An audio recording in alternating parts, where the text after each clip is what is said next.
Hi guys, it's Omer from MMOs.com, and I'm doing another quick weekly news recap of all major MMO news and announcements for the week ending October 31st, 2016. This is episode number 67 of the recap, and the first bit of news this week comes from MMOs.com regarding Revelation Online. Closed Beta 1 is set to begin on November 3rd, which is this Thursday.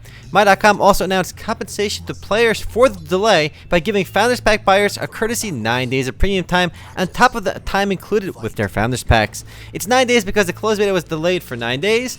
In addition, players who were given CBT1 access will automatically be given access to the CBT2 testing, which is set to begin later this year.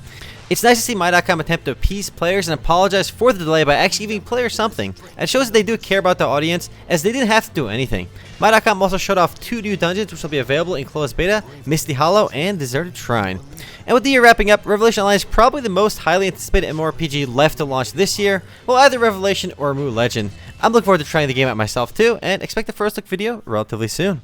Next up, we got a new video from Peria Chronicles. Unfortunately, it's showing off absolutely no gameplay. All we see is the Peria logo, as well as various cute characters from the game. We do know for a fact that ThinkSoft, the game's developer, will be presenting at G-Star 2016. And now that they're showing off this video, I suspect we're going to hear something about Peria Chronicles at G-Star, which is great because we haven't heard too much about the game since it was announced it would be redeveloped. But yeah, hopefully more news about Peria at G-Star, which is later in November.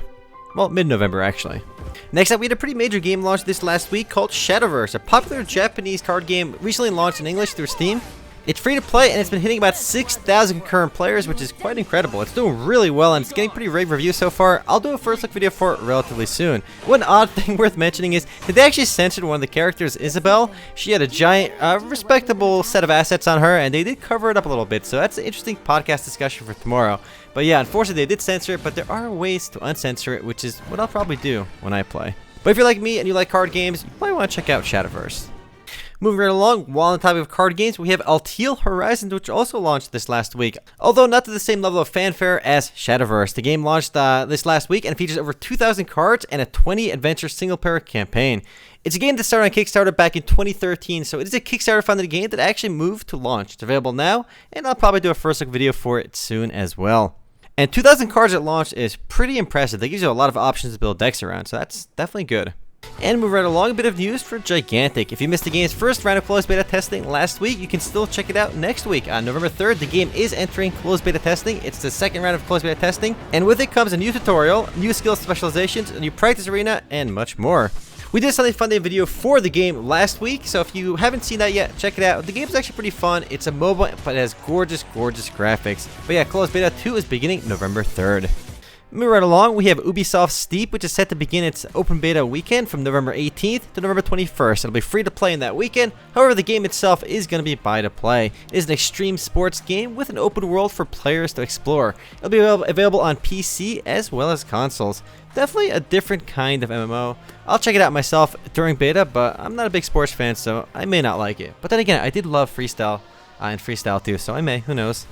Next up, a bit of interesting news from Nexon regarding Tree of Savior Mobile Remake. Yes, that is the official name of the Tree of Savior Mobile, which was originally announced last month and it was set to launch globally, so it will be coming to the West as well. So basically, it looks like Nexon is basically just remaking Tree of Savior, almost a direct port from the PC version to mobile. In fact, if you see the gameplay in the background, it's very distinctly just Tree of Savior. In fact, even the name of the game is Tree of Savior Mobile Remake, so it seems to be a mobile version of the game, but not almost like an exact port, which I think it could do well on mobile if the interface works well.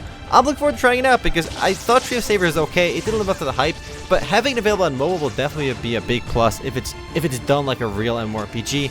And if it plays like the PC version, I think it could do really well on mobile. Unfortunately, this video just came out and we won't know too much about the game anytime soon. If I had to guess, probably middle of next year, but again, that's just my guess. We'll have to wait for more updates. Moving right along, a bit of news from Warface from Crytek. The free-to-play FPS is celebrating its 3rd anniversary, and it's celebrating it with a bang, as they released a major update called Operation Black Shark. The update is the 37th major update to the game, and it's the game that's been out for 3 years and is still doing remarkably well. It's averaging well over 3,000 concurrent users, so for a free-to-play FPS game, it's one of the most popular ones on Steam. Up next, Hero Song Alpha 3 set to begin today. It's the game being developed by John Smedley, the former head of Sony Online Entertainment, before it became Daybreak. The alpha is set to include 15 of the game's 21 classes, multiplayer, and support with 25 to 50 people on a game at once, dungeons, loot, and the underworld. And graphically speaking, I know the game won't appeal to many people, but having grown up with games that look like this, I find this art style surprisingly attractive. The 3D looks a bit off on some of the models, but overall, it looks pretty interesting, and I will definitely do a first look video for this one as well. Moving right along, pretty big news for archeAge. Yes, archeAge from Trident Worlds announced they'll be launching archeAge 3.0 later in December 10th to be exact. It's actually being dubbed as archeAge's biggest update yet. We've heard the term biggest update used before, but it does seem like a pretty ginormous update for archeAge. It'll be adding 2 new playable races, including dwarves as well as the Warborn. Also included are 5 new environments, fresh start servers, alternate experience system, community enhancements, new housing areas, and much more, including new gear, new mounts, and a bunch of other goodies. It's a massive update to the game, and it's set to launch on December 10th. Next, a bit of news for Cloud Pirates. The game is actually launching on Steam Greenlight, so it's My.com is actually pushing to launch the game on Steam, which is a bit surprising because they haven't launched Skyforge or Armored Warfare on Steam, but they are choosing to do so with Cloud Pirates. It does kind of make some sense because Allied's Online is on Steam, and Cloud Pirates is set in the Allied's universe. In the game's release dates, it does say Q4 2016, so it should be launching before the end of the year. I can safely say I approve this move. I prefer all my games to be accessible in one nice spot, and that happens to be Steam. Next up, a bit of unfortunate news for fans of Evolve Stage 2. Turtle Rock Studios ends development for the game officially. Publisher 2K announced that they did end development for the game, deeming the game complete, and simply handed responsibility of day-to-day server operations off to it, the publisher. This game has been interesting because when it went free to play, it skyrocketed to 15,000 concurrent players, and over time it did dwindle. It still averages about 1,200 players online at any given time, which still makes it one of the more popular free to play titles. But calling it complete and saying you're not going to develop it anymore is definitely not a good sign. It just means the developers gave up on it and are working on something else now. But yeah, don't expect any more updates for Evolve Stage 2 anytime soon. Next up, The Tomorrow's Children goes free to play on PS4. It's a very oddball game that's been in Founders Beta for the last 2 months and now is open to everyone for free to play.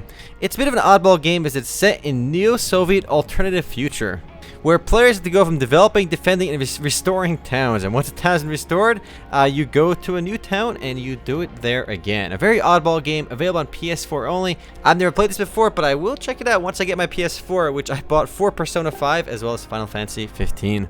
But yeah, there aren't that many free-to-play PS4/console-only games. I guess The Tomorrow Children is probably one of the only ones.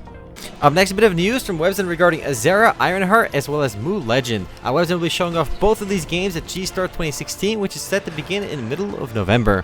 Azera Ironheart is a spin-off of the adult-oriented PC MMORPG Azera, which never released in the West. I suspect by adult MMORPG they do mean we'll see some boobies as well as some hardcore violence. We've seen some Western games try that, like Scarlet Blade. We've seen Cabal Online, and they didn't do particularly well. I'm curious to see how this one will do. We also have a bit of news from Mu Legend, which is currently in closed beta right now, but Webzen is aiming to launch the game into open beta in Korea in Q1 of 2017, so I expect the North American version to launch probably at least around that time, so we still have a while to go. No word on when Azera Ironhearts will launch though. I suspect it may not come to the West though if it's an adult-themed game, but we'll see. Up next, Tiger Knight Empire War officially launched onto Steam Early Access this last week. It's a Dynasty Warrior / Mount and Blade style MMO developed by a company called NetDragon, which is probably best known for Conquer Online in the West, or the same studio that made Conquer Online. The game boasts over 400 weapons and 400 pieces of armor in all, and it's really one of the only MMOs that looks like Dynasty Warriors, so by that merit alone, I'll check it out, because at least they're trying something different. It did launch this last week, and it's doing pretty well on Steam, as it's averaging about 4,000 to 5,000 players online at any given time, which is superb. The next and last bit of news this week comes from Tera, and it's a Spellbound update. It adds 2 new dungeons to the game, the Sky Cruiser Endeavor, as well as Vault of Caprima. A new battleground is also included, as well as the overhaul for the Sorcerer class, which will rebalance most of their abilities and probably give them a bit more power. Anyway guys, it's it for MMO News this week. I'll see you guys tomorrow for the podcast. Later guys.